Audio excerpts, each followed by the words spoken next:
I was offered Master and Commander by Tom Rothman.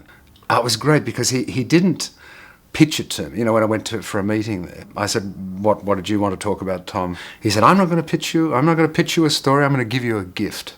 And I thought, well, this is a good approach to a pitch session. Went out of the office, he came in, and to my genuine surprise, gave me a sword. And I took it, and I looked at him smiling, and I said, O'Brien. And he said, yes, I want you to take command.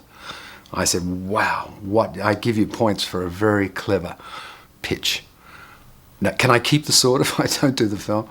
I said, I can't do that film. I've already said no to that film. And he said, why? And I said, I don't think it'd make a great movie. I love the series, read them all. But if I was doing it, you know, I'd start somewhere in the middle with one of the long voyages, I think, and then get to know these men were friends, rather than the first book, which is all about their friendship. And he said, well, you know, maybe that's a good idea. Why don't you go out and think about it? And that's exactly what I did. I went to Europe and I walked the deck of the Victory. I went to a couple of boating festivals in Brest and Halifax. In Halifax, I went and saw a frigate. And I said, are there other frigates? No, this is the only one in the world that is a recreated vessel called the Rose, and it's for sale. I said, really? So when I ended up in LA, I said, I'd like to make book 10, The Far Side of the World, and I've seen a ship and I think we should buy it. And to my astonishment, they went with both the book, Far Side of the World, and put a holding deposit on the Rose, which of course became our surprise.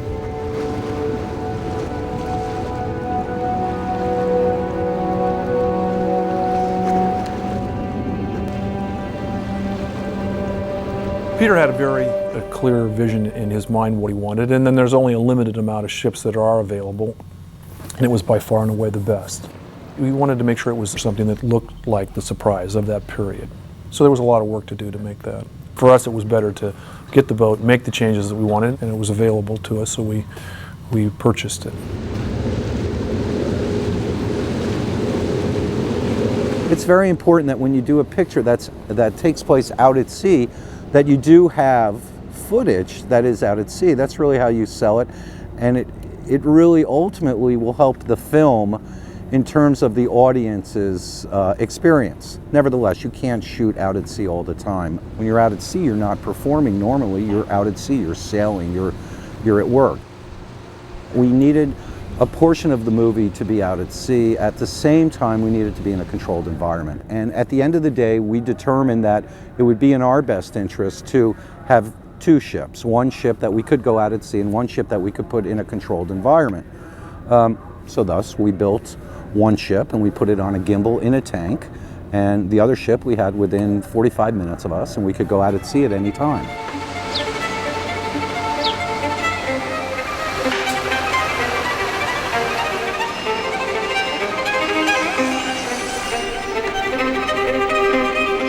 My construction department came down here in late January. It's a combination of Los Angeles motion picture construction workers and Mexico City construction workers.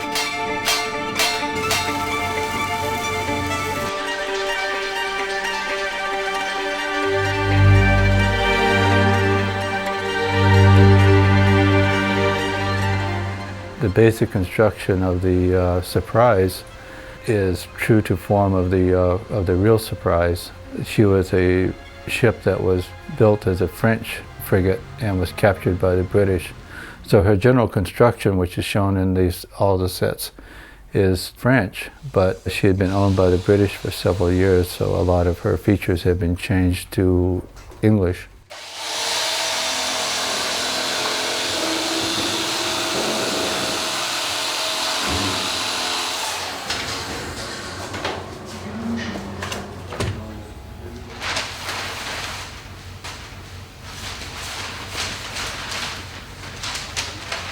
We asked the Admiralty Board to send us a copy of the plans, and fortunately they were there and we gained access to them. But it gave us the deck height, it gave us the number of chain pumps, where the Brody stove was, all these details that we would otherwise just be guessing at.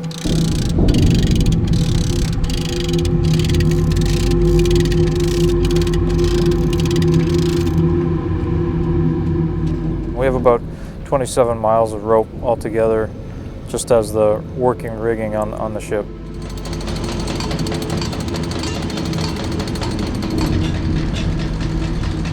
All the rope was just bought in its raw form as rope, and then we set it up as rigging here on the site in Baja.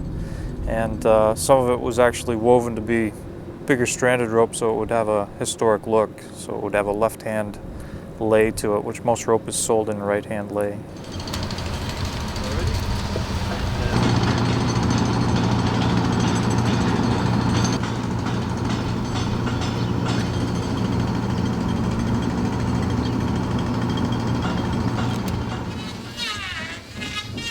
It wasn't just the rope we worked on, we built our own hooks and blocks as well to give everything a very period look, especially the ironwork is something that you just can't purchase and alter. It really has to be made from scratch. But the blocks, the pulleys that we made up was kind of a surprise to us. We were hoping to have purchased them, but on the day I was leaving to come here to Baja, the company that was going to do it backed out.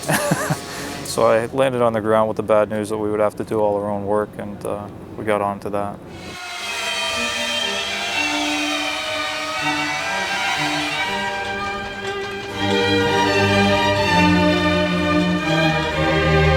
It was a real challenge. It was a challenge that many people said probably could not be completed on time.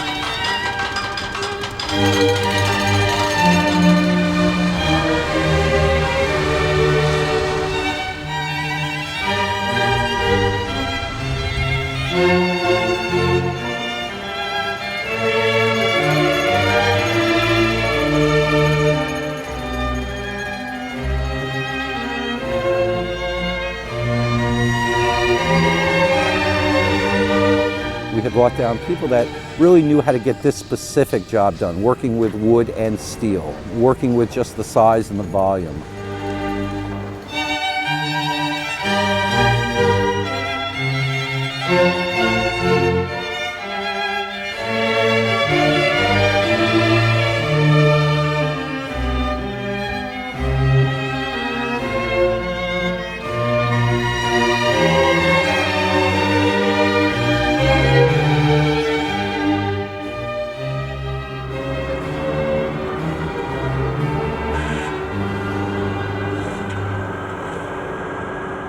We brought down some specialists that only had worked on ships, specialists whose job was specifically to do all of the rigging and all of the sails, the sculpturing of the figureheads, prop makers who built all the lanterns on the ship, all the hammocks on the ship, all of the railings, the stove, all of the hardware on it was all fabricated for this show.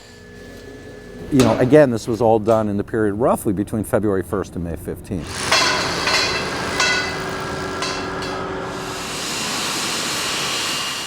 To build both the ship, the Surprise that's in the tank, and to alter the Rose, which we purchased to make it look like the Surprise. So two gigantic jobs were going on, one for the seafaring vessel, one for the tank vessel. To have those ready in time for me to shoot in June was a remarkable job.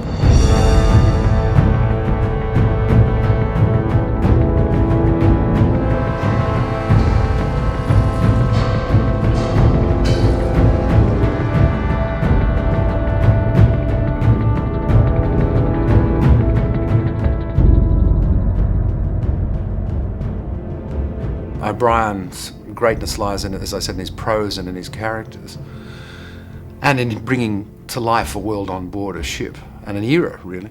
And the first thing you do when you pick the book up as a filmmaker, all of the words fall out onto the table, and all you're left with is, you know, the cover, and the front cover and back cover, and the skeleton of the plot, and the ghostly shape of the characters.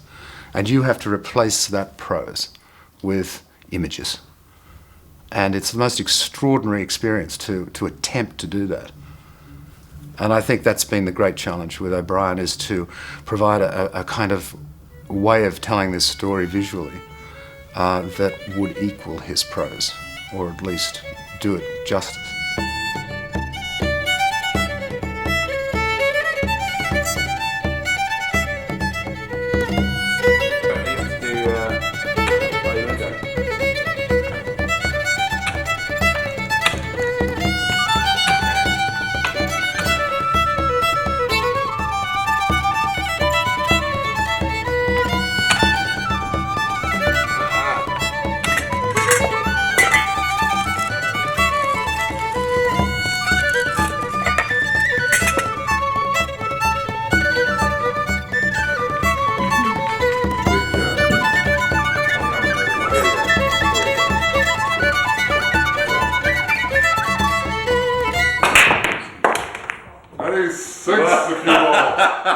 Sometimes it doesn't pay the I'm going to try and get it.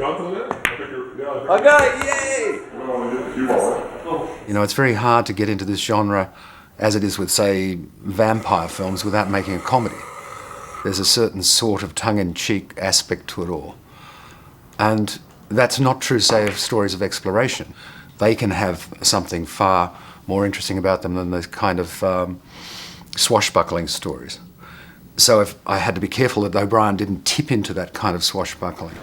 So here we have Lucky Jack Aubrey, a very successful frigate captain. As O'Brien said, he's a creature who's half marine. And I don't mean marine in the sense of a soldier on the seas. I mean he's meant to be at sea. He was born to it. I read the script that Peter first sent over.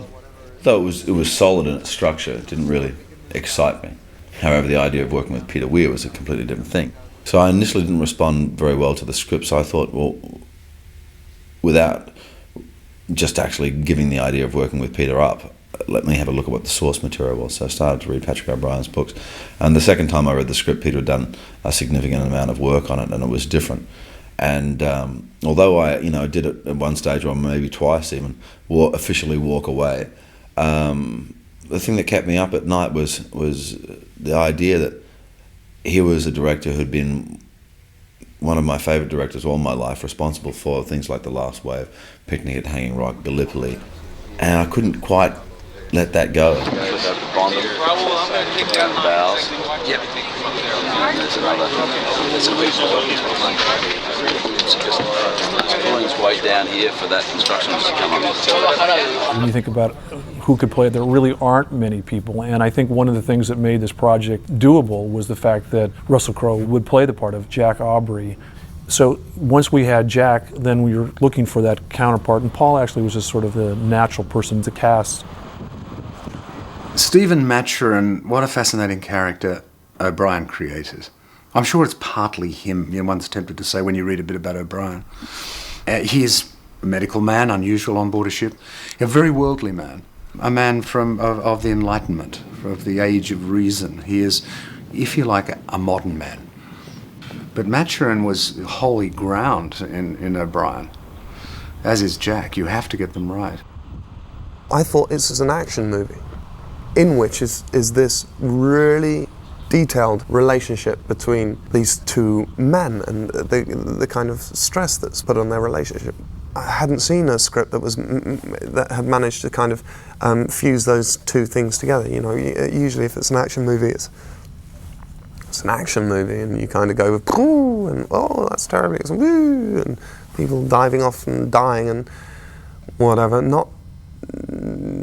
You hardly. I'm not aware of any action movie that in the middle of it has two people playing the cello and the violin. You know, I sort of found that really kind of intriguing, and the fact that Peter Weir was going to do it, that attracted me to it. Starts again. When it came up that some people were pushing Paul for this role, I knew Peter's first reaction would be no, because of the association with Beautiful Mind. So when Peter first brought Paul's name up, I said, oh, he's more of a musician than an actor, knowing full well that would just pique Peter's interest. I nearly didn't cast him because they were together in Beautiful Mind. But I thought, should that be a reason I do it or don't do it? But Paul had a quality in the screen tests that we'd done and readings together that no other actor had for Maturin. I think probably my decision at the point of casting was somewhat of a gamble. I thought, I think he'll be okay. And I thought in the end I would go with it. And to my intense delight, I watched him take that character and make him his own, and at the same time have it deeply rooted in O'Brien's writing. And then to see him with Jack and see this wonderful balance. You know, Russell's a strong character in life and on screen, and very, very powerful presence. And the wrong casting, the wrong type of person with him could be affected negatively by that. You know, it wouldn't be a good balance. But, you know, he and Paul beautifully weighted opposite each other. A nautical phasma, Doctor. At least for a hungry eye, if one has an appetite for whalers. I intend to take a great interest in the bounty of nature from now on. Oh, really? Yes. I had no idea The study of nature could advance the art of naval warfare. Oh, I see. Now to draw in this predator and spring our trap. Jack. Yes. You're the predator.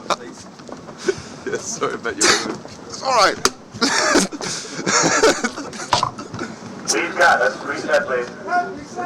I think you believe they're friends, and you believe they're very different. And as I think I mentioned earlier, almost from different centuries. It's as if Maturin, as Paul plays him, is the shape of the modern man, and as Russell plays Jack, he's from a bygone time where men were men.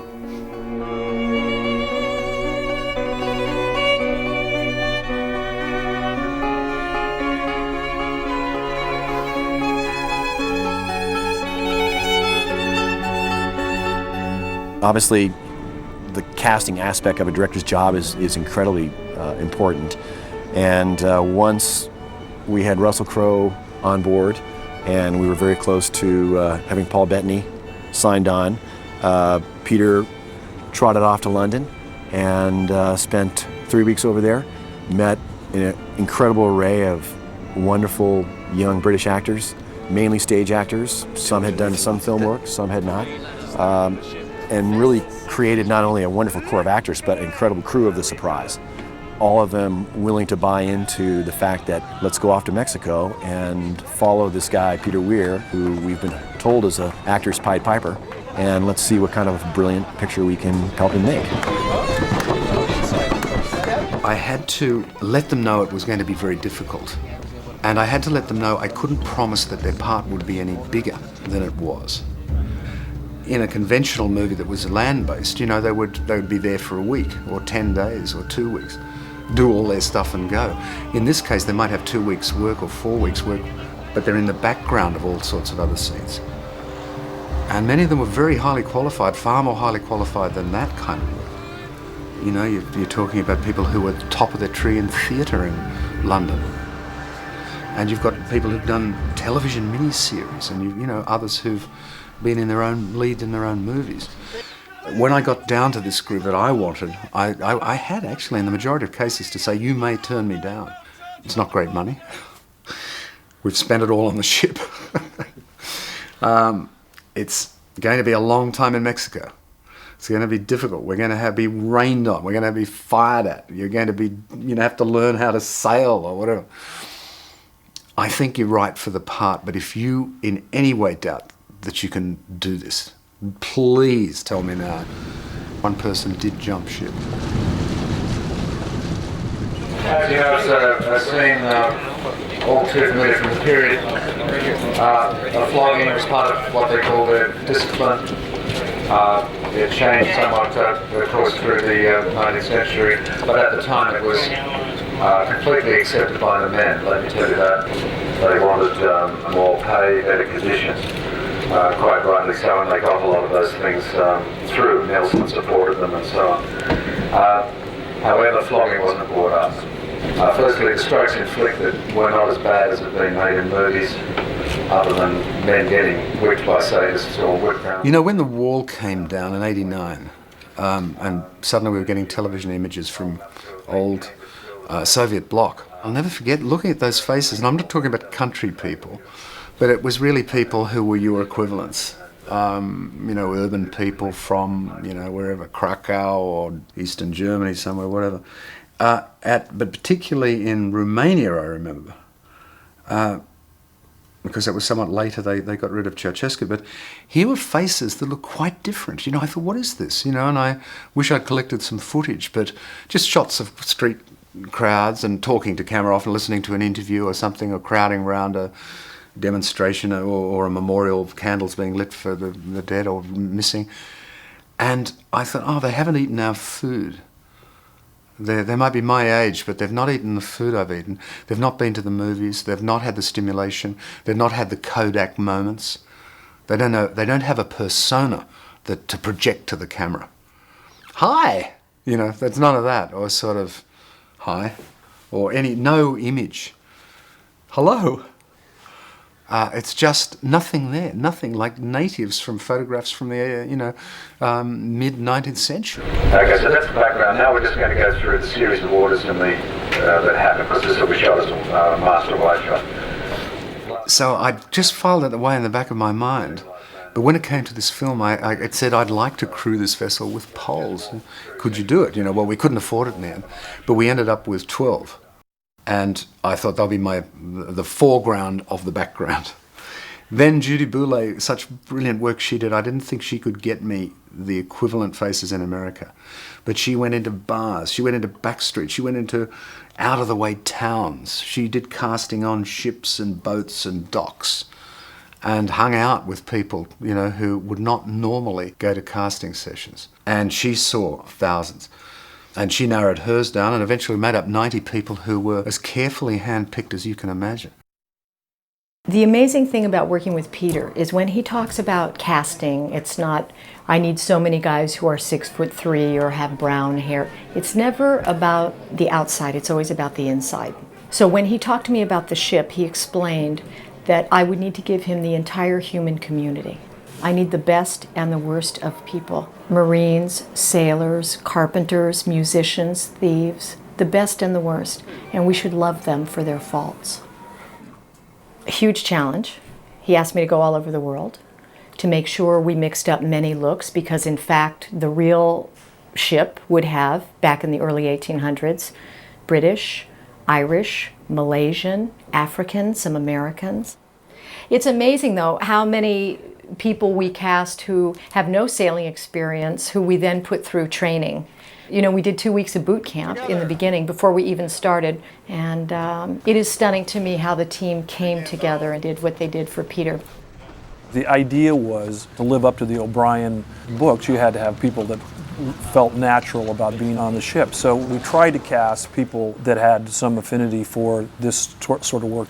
And then the training program, which we had, was really about a 2-week intensive school where everybody started to work on the ship. And basically it was just climbing, setting sails. We had sword work that we did, cannon work that we did. Sweep down to 7. Now 2 is a little tricky. You go up and over and end up in a 2, and then punch straight across to a 1. So you're gonna parry over here, high, come here, cut here, smack me here, smack. Now I'll smack the other side, smack. Now smack down here, then smack over here. Okay, do that a few times. Fire! Boom! Run it! Easy does it. Load the cartridge. Ram the cartridge. Load the ball. Load the wad. Get it done. Ram the wad. Cartridge. Prime the load. Point. Make ready. Fire! Go! We came out at the beginning of June, and we had 2 weeks to learn about the cannons, taking up different positions on the cannons, firing them. That's the difficult. That's a wonderful bit of teamwork. It truly is. And they were timing us, which to come in sort of under a certain time. I think in the ship that when we work, it's got to be sort of like 1 minute and something to fire, load, and all of that. Stand down, gentlemen. Excellent. Excellent. Whoa. Like it. Knackered. During training, Russell was very clear about his idea that we should be aware of the ranks before we actually started, which was great because once you get on board ship, you instantly know how you respond. We all had different coloured t-shirts while we were training that denoted what rank you were. Unfortunately, I'm just an average Joe, so I had a plain white one. But the officers had blue t-shirts, and they had stripes depending on their rank. The midshipmen had light blue t-shirts, and the Marines had red t-shirts. So it's kind of like an experiment. If you put one guy in a white t-shirt and one guy in a blue t-shirt, you immediately separate them, which is how it is. They're separated by rank, and you start to feel a little bit more kind of respectful around the blue t-shirt guys. I explained what the concept was to Peter, and he agreed. Every man that arrived received 3 shirts. a tank top, a t-shirt, and a long sleeve t-shirt. They also received a sewing kit and 3 name badges. And they had overnight to have their badges on their shirts. So immediately, that first night that they were here wasn't spent wasting that energy by, you know, perhaps going out to a bar or whatever. They had a task to do and they had to be in uniform the next day. They've got a bunch of training and stuff to do that they're going to get covered in shit. Why should they be doing that in their own clothes? So here's a uniform. And it made them feel like a group of sailors, a unit, immediately. Hold, hold, hold. What opposes the clewlines that actually pulls the clews down? Sheet line. Sheets, exactly. So the command is sheet home. We're easing out the clewlines. We're hauling on the sheets. Once the sheets are all the way home, we say sheets are home, make off your sheets. The line we use to raise the yard up is called what? The halyard. Halyard. Halyard is always the line you use to raise a sail on a boat. So we're going to go to the halyard, and there's 2 of them. There's one on each side, and we're going to get ready to pull the yards apart. You're helping them watch, and you can even, because they can't see it. Right. So sometimes you may want to help them, and like right now you could call out starboard is home, or starboard is what? Starboard is home. Larboard is home. Stand by the halyards. Tend your braces. That's what I should say? Yeah. More hands up, more hands? More hands. More hands to the larboard sheet. Everyone keeps referring to this this boot camp, which kind of makes me feel like we were doing press-ups at 6 o'clock in the morning, and it was absolutely nothing of the sort. It was kind of 2 weeks of a real short, sharp shock treatment. The research that we'd been given, that we'd done, is one thing. But to actually experience firing a cannon, to actually experience sailing one of these ships, well, there is no substitute for that. You can read all you like, but until you actually start doing it, some of the stuff doesn't make any sense. So our 2-week training was invaluable. I mean, I really don't know how we could have started shooting without it.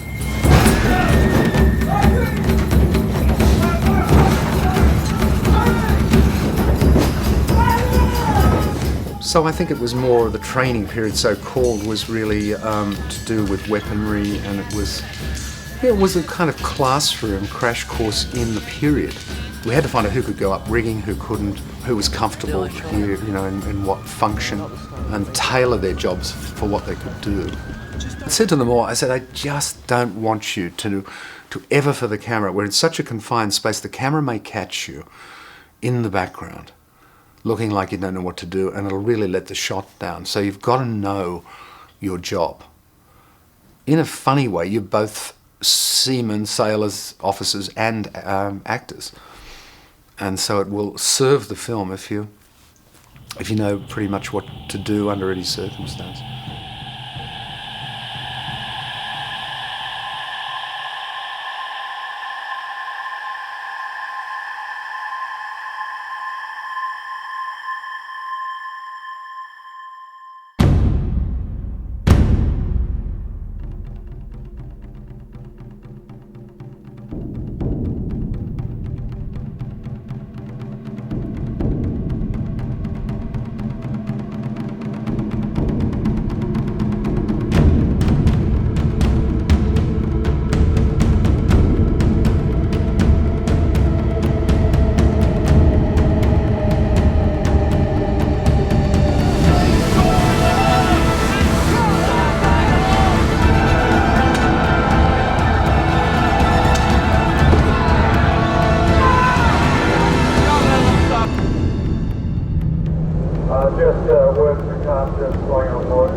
Background action.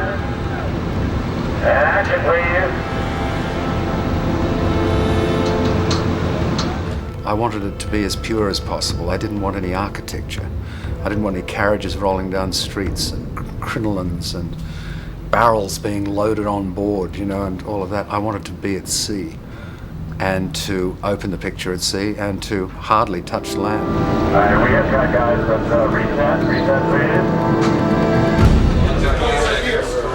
Taking advantage of the first one. Slow in it because of the galley. Guys, everybody on their guns, standing by. All right.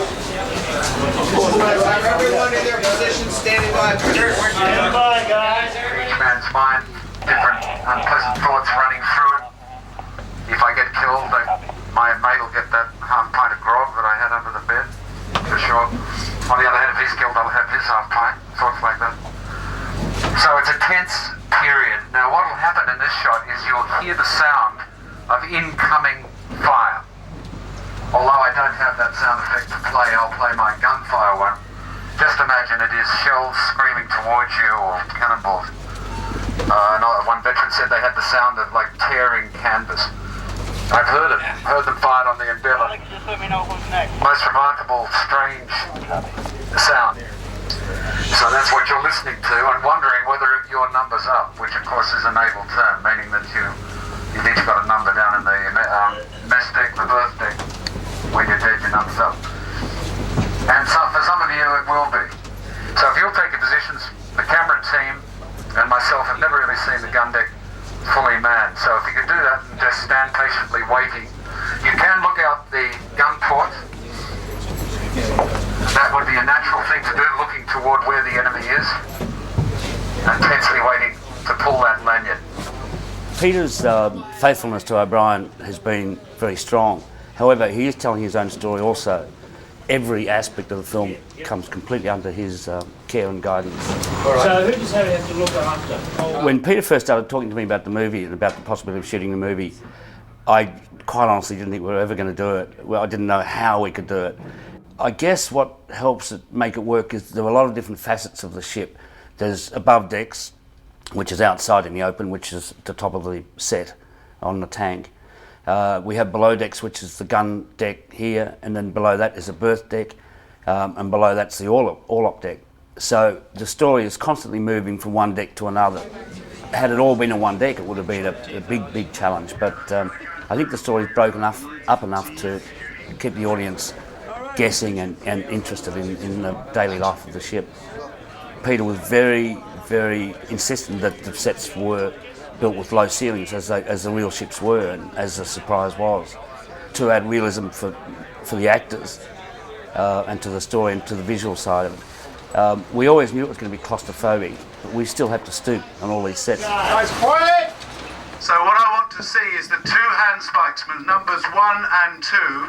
The low overhead is a part of the life on the ship. It's a commonly held misconception that people were shorter then. They generally weren't, although some people were short and some were tall, just like in our era.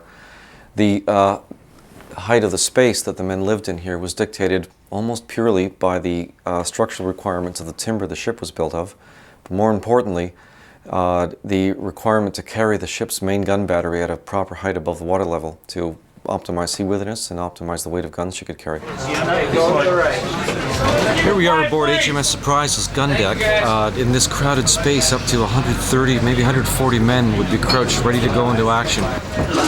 Imagine cannonballs coming through the side of the hull at 800 or 900 feet per second through these dense masses of men with sprays of splinters. These fellows don't know it yet, but we are about to receive a broadside from the enemy, and we're just preparing for that now. Okay, here we go. All right, stand by for rehearsals. Including wild lines, please. Including wild lines. So cameras are rolling, the countdown has occurred. Bang! The men are down. Hold steady, boys! Don't worry, lads, we haven't sorted them out yet! Mr. Pullings, sir. Jemmy, leave that go. Davies, Jemmy, take Mr. Pullings below. Mr. Blakely, pass the word for the captain. And get these bodies overboard. Careful. Mr. Holland, sir. Once more. Leave the bloody goat. Here we go. Guys going at 53. Everybody clear on what they're doing? Yes? Yeah. Good.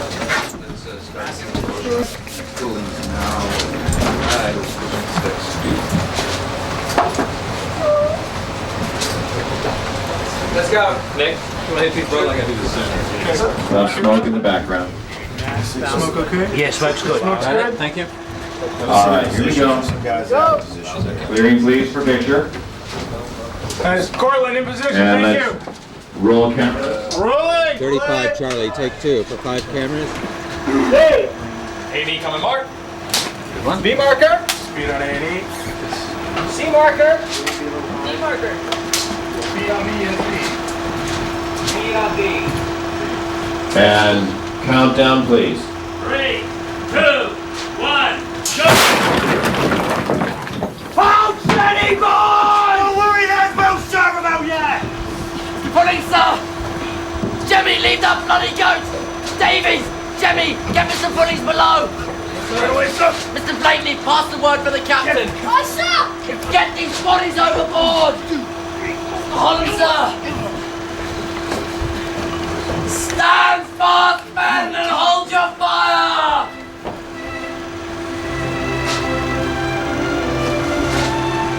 Cut! We have time. We're at our line.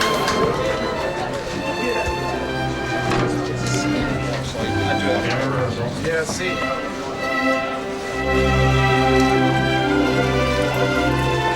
Lots of blood and lots of smoke. Standing by. You asked him. After this, I should switch him out to the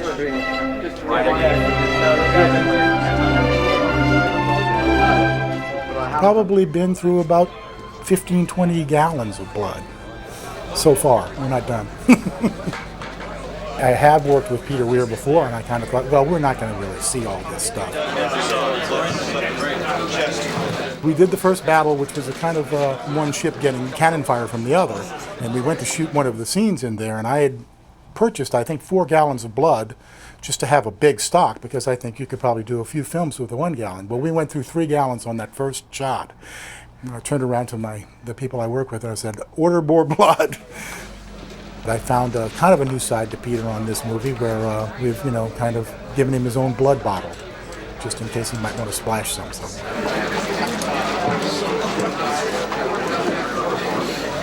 Peter really required his entire cast here every day for everything. And basically, we had to almost every day make up our entire 25 principals and 100, 120 extras. We decided to put together a background team of just 2 makeup artists that would supervise the background people to do dirt and different kind of patinas that we did on their bodies. We found out that this cast didn't have bad teeth like they had in the 1805 era. And so we did have to do some teeth distressing, which is like putting tobacco stains on these 120 people's teeth.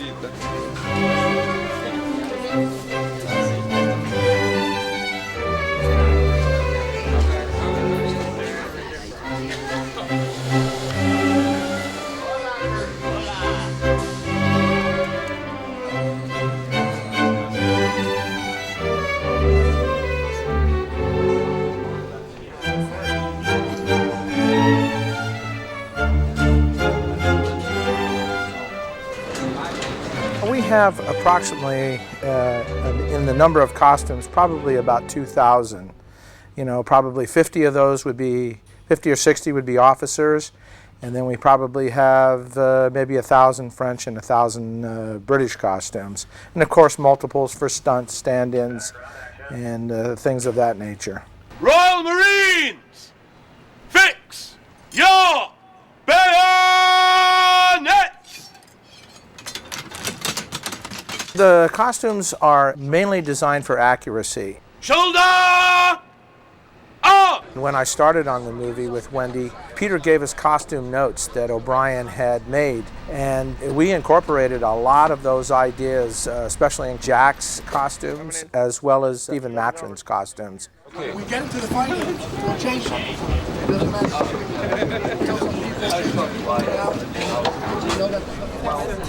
The extraordinary thing about the costumes on this film is that simply to put them on is in some way to become the character, for the officers particularly.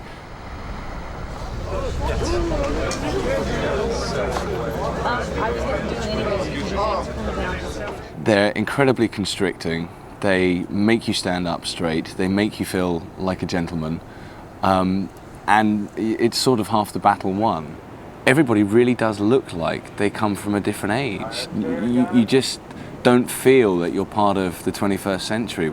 Obviously, we did have some people that got sick yesterday. If you have a tendency for seasickness, please ask for the medic for some help on that. And definitely drink as much water as possible. Don't get dehydrated. We had one of our trainers really got dehydrated.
We all loved shooting at sea.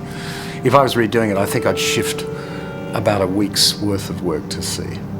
But we erred on that side. I mean, if you're making a film at sea, you have to read all the books. From the book of the making of Jaws to John Huston, doing Moby Dick. And you have to learn from them. And basically, the instinct of a filmmaker is to go to sea. And you have to resist it, if you can. Because, as those books tell you, and anyone who worked on them, it's very difficult that you have a shorter day, you have to get out there, get back, people are sick and so on. It's just an unstable platform and anything can happen and things get forgotten. Quite possibly, in my life, I'll never get a chance to do anything so extraordinary as that ever again. So, if there is an opportunity to do it, I am totally there. I'm your man. Well, I'm not great on heights, but nor was I. But I went up. Tom Pullings is brilliant. I went up yesterday, and By the time we went to sea, they were thoroughly used to their clothes. They'd settled into them. They were used to where to go and what to do, what the jobs were on board. So when we really went to sea, it all came together. And the camera package is suddenly smaller. There are not any kind of, obviously, equipment surrounding the vessel. And it was liberating, and I think that's why I'd like to have done a bit more shooting at sea in that latter period. Bristling, let's hear it. Hubble bubble. Bristle. Bristle.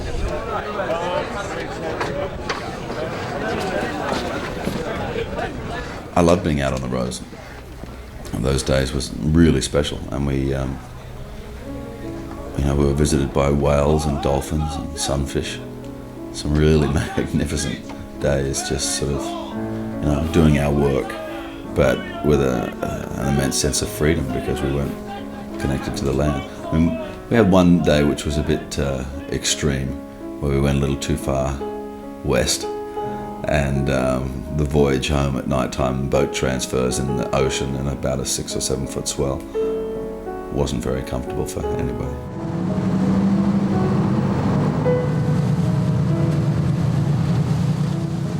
When I was talking to Pete, long before we started shooting, he was considering actually shooting the whole movie at sea. But as we thought it through, that proved to be probably impossible to do because we would have had support vessels, we could have had a lot of seas that we couldn't contend with. So we did obviously shoot some on the Rose at sea, which was quite enjoyable actually, because it gave us complete freedom. We could shoot virtually 360 degrees without worrying about backgrounds.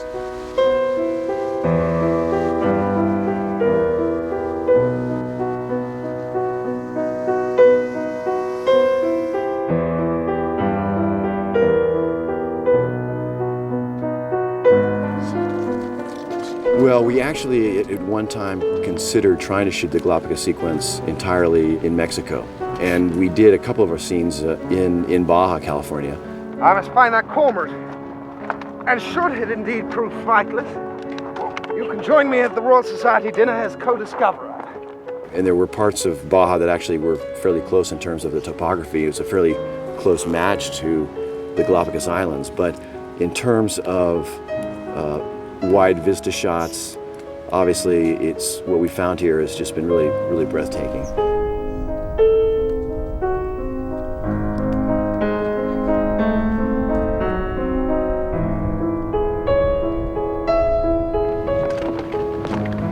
Well, they're surprisingly barren for sort of an aquatic place, you know, shrubs and dust.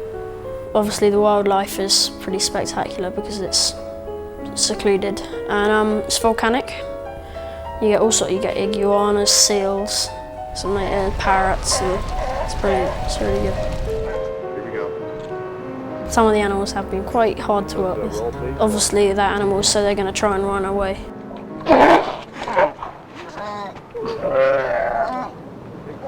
You can go back. Max, you can go back. Keep in character. We're still rolling. Back you go. Stay in character. Imagine if the seed had fallen here or here. It would have just blown away. But it didn't, it landed there. And so you have the beginning of life on this lava flow. I've been so blown away and humbled by being here. It's extraordinary. You really can't escape its beauty. People will see scenes that we've shot in this movie and think that we've set them up with either, a trained bird or animatronics or something, because it's incredible actually how close I can actually hold a ruler up to an animal's wing and it won't fly off. Nowhere have I felt my ignorance more strongly than in the Galapagos Islands.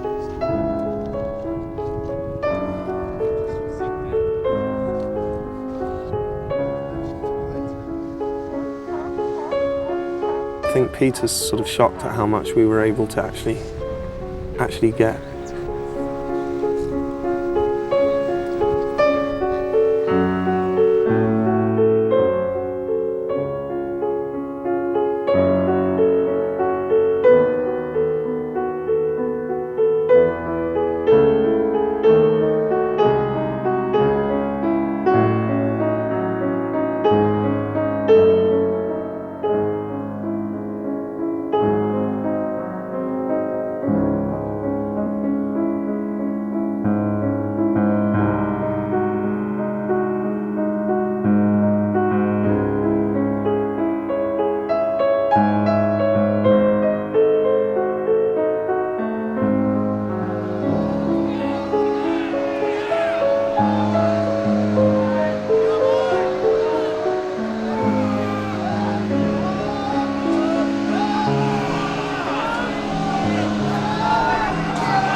Alongside.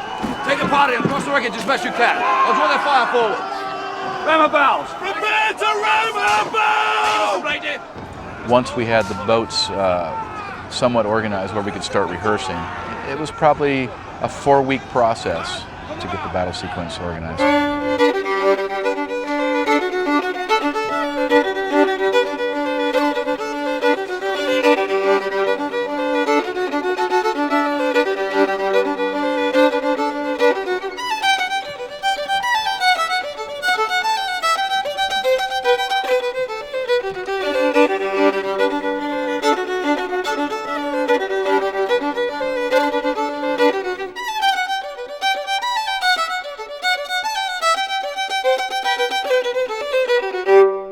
The challenge that I was faced with was that we only had one ship. The other one was being constructed, and they were never together.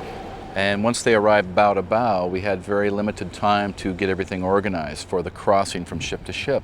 So that was a huge challenge, just to make sure that we could accommodate the safety for 400 people. high-risk illusion is what I would call it. Everyone had a function. Everyone knew what they were going to do. So the chaos that you'll see in the movie was actually choreographed.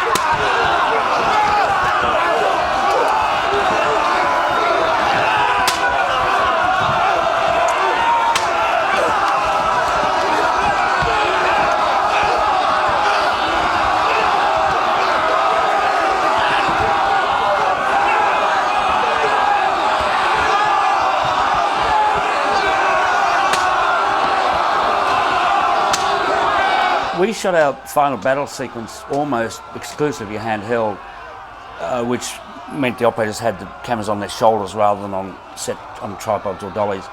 That enabled us to move quickly, get a lot of shots quickly, get in and out of situations where guys would be sword fighting. We felt that was the only way we were going to get through the battle unscarred.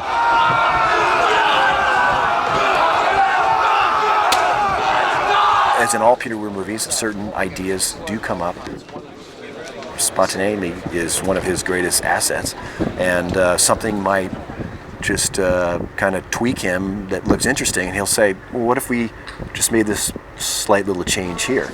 We try it and rehearse it, slow motion first, just to make sure there was no safety concern by anybody involved, and then we usually follow that up by a half-speed rehearsal, and when everybody felt comfortable, we go ahead and put it on film.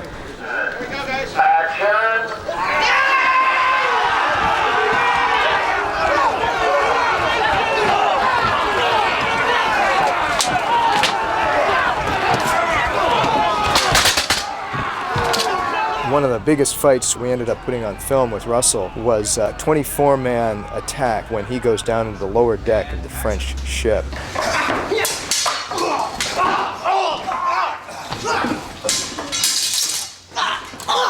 After pre-choreographing as much as we could with Russell's double, Stuart Clark, we showed the fight to Russell.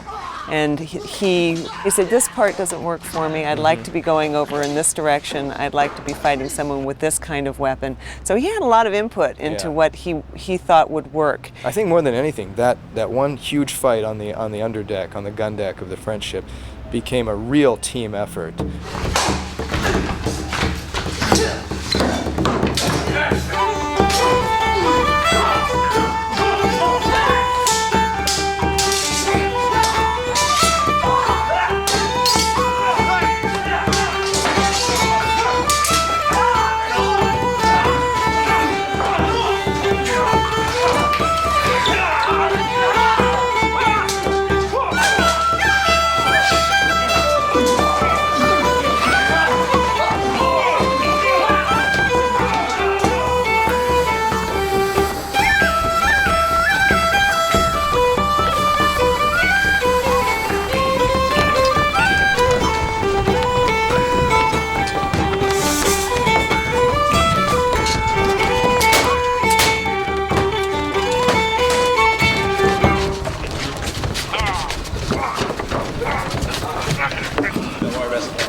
In choosing the music they actually play, we thought, okay, well, let's not restrict ourselves to 1805.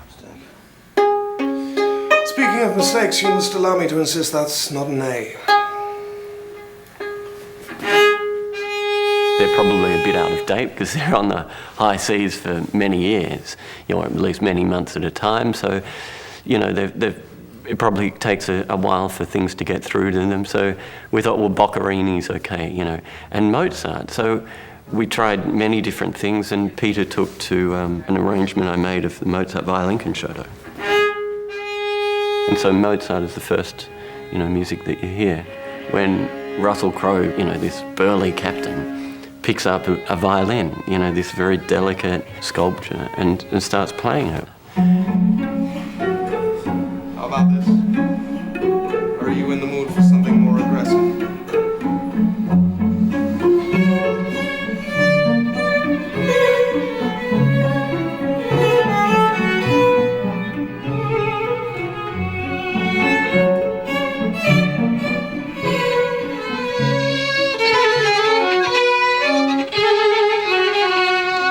Russell, he worked extremely hard, especially at the beginning when he wasn't doing so much shooting. He practiced all the time.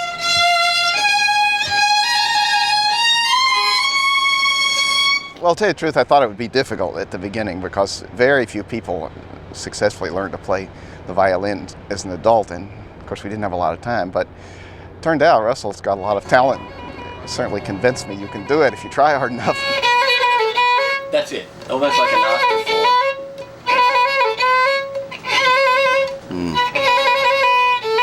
That's it, that's it. If you want to, make it like a pickup to the...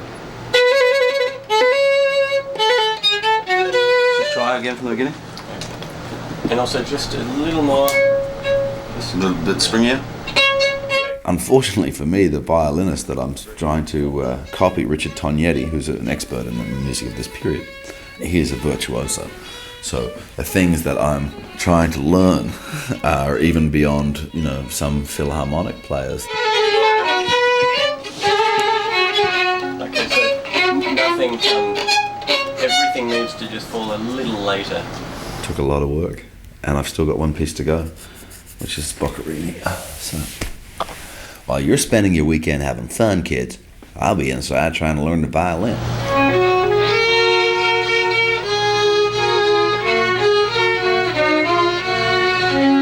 As a violinist, I'm convinced. I mean, it's a bit like learning a Chinese dialect, you know, from scratch. And then, of course, it made it even more difficult because he had to play along with the pre-record. So he had to synchronize what he could play alone with my playing, which, of course, is difficult to do at the best of times. And they did, both of them did a fantastic job.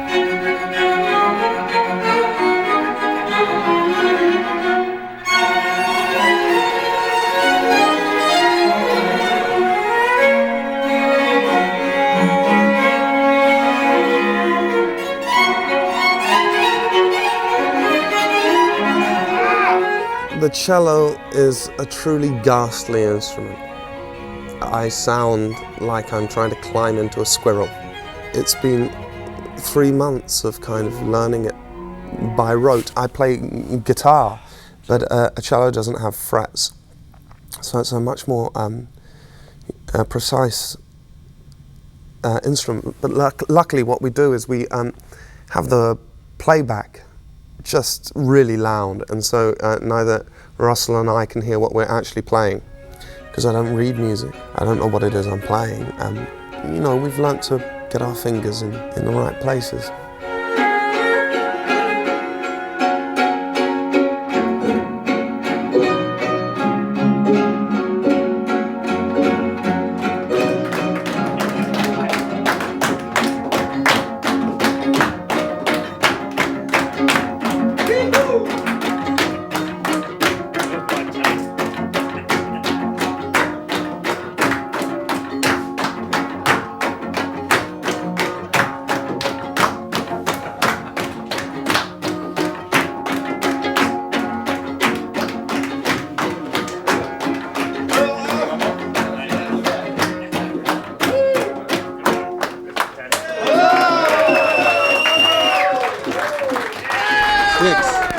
Scale 6.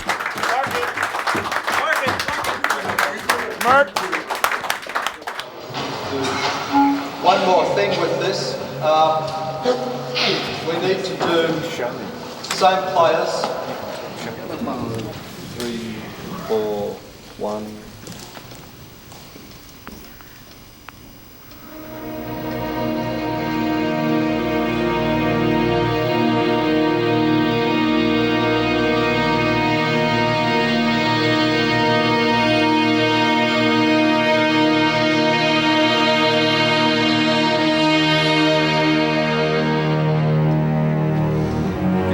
Very strong all the time.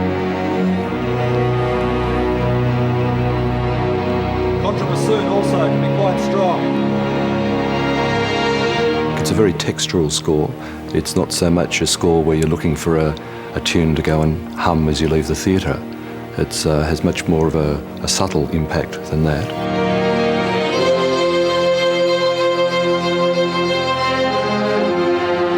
I think Peter has a very refined sense of filmmaking. His approach to music seems to be to allow the film to work on its own, and then when the film seems to require music, then he puts in music. So consequently there can be great long periods of time without any score. And then when it does come in, it only makes as much of a statement as is needed and not more. And holding and holding and holding and holding. Strong, strong, strong, strong, strong, and dropping. Yeah, now we've got him in. All right. Yeah. You can do that. You want to do it free? Do you need Richard to drop your click at that point?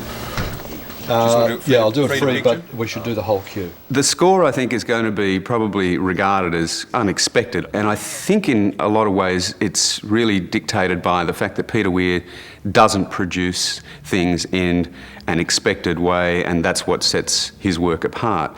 And for the same reason, he wanted the score to not be what everybody would expect of this kind of epic movie.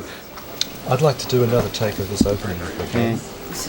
There was a piece that we collectively wrote, a fairly big piece which was commissioned for the Millennium celebrations in Sydney, based on a song of mine, and it's called The Ghost of Time. And this particular piece came to the attention of Peter Weir.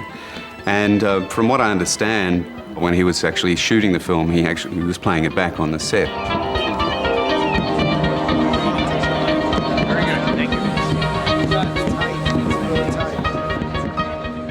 It's not only the piece is factored into the film too, but it's also the kind of the combination of people involved. We're a very strange collective. They say this music stinks. Of course I'm joking. I think it was really the way that collective worked that he wanted to replicate in a way. We come from very different backgrounds, but we also share a lot of commonality as well. So we do it without the clarinet? Without the clarinet and Let's do it without now. As the time still, I'd like to do a pickup with it, just in case we want it for... Oh, sure. Yeah, sure. But we also need to get so much more weight out of these low strings. Yeah. Clarinet's 1-2, bass clarinet 1-2. For the moment, don't play 24 to the end. We might do a take later with it, but for the moment, don't play.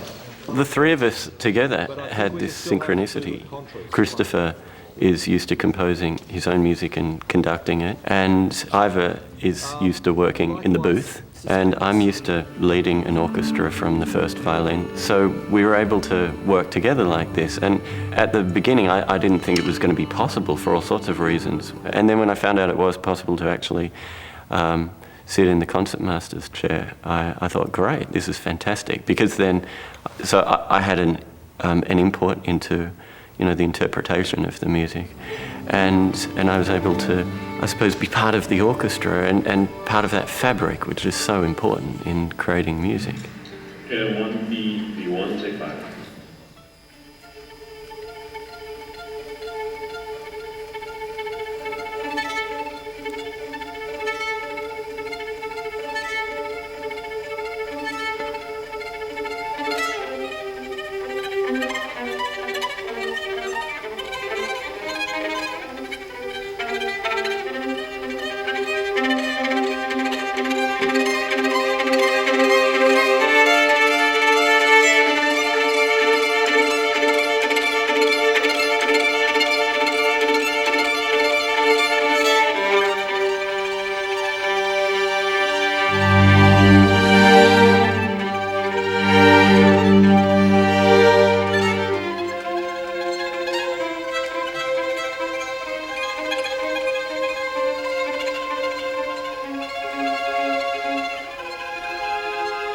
It's ended up being an extraordinarily diverse combination of things. In its largest moments, there are 102 musicians playing in an orchestra, playing, you know, as full as an orchestra can. And apart from that, the score is also dominated by drums. That's either on or off, right? The drums are always signalling the way that the ship is always moving forward on a mission. We had to be careful. They're not standard drums. They're not battle drums. They're not warlike drums. They're not cliche drums, but they do mean business. And every time you hear these drums, you know we're back to business again.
I thought if I get the details right, I think that it will make a difference to the viewing of the film. The feeling that this is as close as you can to the impossible but exciting idea of travelling back to the past. I want you to sort of, I think, in viewing the film, have had a glimpse through a chink, through a crack, back 200 years to life on board a ship like that. Just a glimpse, and then the door closes.